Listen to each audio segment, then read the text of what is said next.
আচ্ছা, আপনি সবাইকে একটু দ্রুত আসতে বলেন যারা মানে ডিসিশন মেকার আছে। আর আস্তে আস্তে আপনারা তো বুঝতেছেন এখানে পরিস্থিতিটা কি, অলরেডি পদক্ষেপ নেওয়া উচিত ছিল।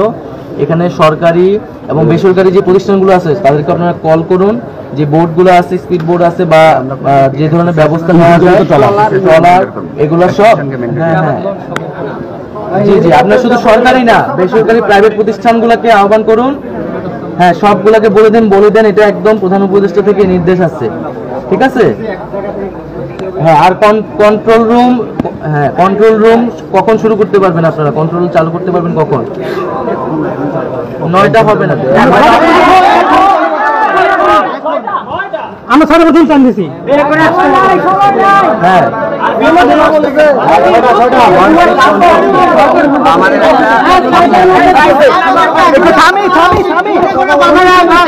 আচ্ছা, এটা আপনি দ্রুত 1 ঘন্টার মধ্যে এটা চালু করার ব্যবস্থা করেন। আমি এখানে আছি, এটা চালু না হওয়া পর্যন্ত আমি যাচ্ছি না আর কি। হ্যাঁ, কন্ট্রোল রুম কি আছে বলে দেন, এটা চালু হইলে, এটা কার্যক্রম শুরু হইলে তারপর আমি যাব। আপনি দ্রুত আসেন আর কি। আর ওই বোর্ডের কোম্পানিগুলোকে কল দিয়ে বলে দেন আর কি, যাতে এখনই তারা প্রস্তুতি শুরু করে যাওয়ার প্রিপারেশন নেয়। জি জি, আসসালামু আলাইকুম। আমি ধন্যবাদ জানাচ্ছি যে তারা আছে এবং সকলের প্রতি আহ্বান থাকবে যে আপনারা ঐক্যবদ্ধভাবে প্রতিটা বিশ্ববিদ্যালয় বা যেভাবে ত্রাণ উত্তোলন করছেন সেটা ইউনাইটেডলি করেন এবং সরকারের জায়গা থেকে প্রধানমন্ত্রীর দপ্তরে যে ত্রাণ তহবিল আছে সেখানে সব টাকা সকালের মধ্যে সেখানে কার্যক্রম শুরু হয়ে যাবে।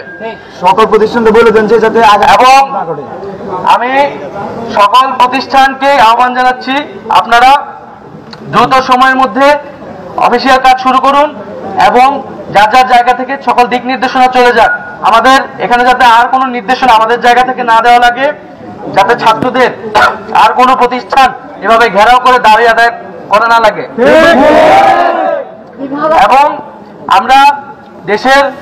আমরা যেভাবে গণ অভ্যুত্থান করেছি ঐক্যবদ্ধভাবে, এটি আমাদের একটি ন্যাশনাল ক্রাইসিস সামনে চলে এসেছে, সেটাকে আমাদের আবার সেই ইউনিটি ধরে রাখতে হবে।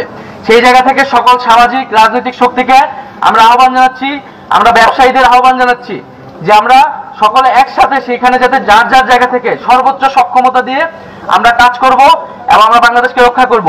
এবং আমরা জানি যে এই যে বাদ খুলে দেওয়া হলো এবং একটি রাজনৈতিক জায়গা থেকে কিন্তু এই দুর্যোগটিকে নিয়ে আসা হলো বাংলাদেশে, সেই জায়গা থেকেও আমাদের এই রাজনৈতিক প্রশ্নটিকে কিন্তু মোকাবেলা করতে হবে। কেন যে কোনো এই যে বাদ খুলে দেওয়া হলো বাংলাদেশের সাথে কোনো আলোচনা ছাড়া, কোনো ধরনের ডিসকাশন ছাড়াই কিন্তু বাদ খুলে দিয়ে বাংলাদেশের মানুষের বিরুদ্ধে আমাদের সেই প্রতিবেশী রাষ্ট্র কিন্তু জনগণের বিপক্ষে দাঁড়িয়েছে।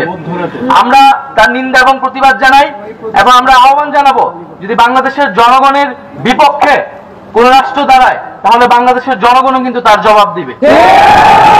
তো সকলকে ধন্যবাদ জানাচ্ছি এবং আমি আপনাদের নিশ্চয়তা দিচ্ছি যে আপনারা যেই দাবিগুলো নিয়ে এসেছেন সেই দাবিগুলো এখান থেকে বাস্তবায়ন না হওয়া পর্যন্ত আমি অন্তত এখান থেকে যাব না।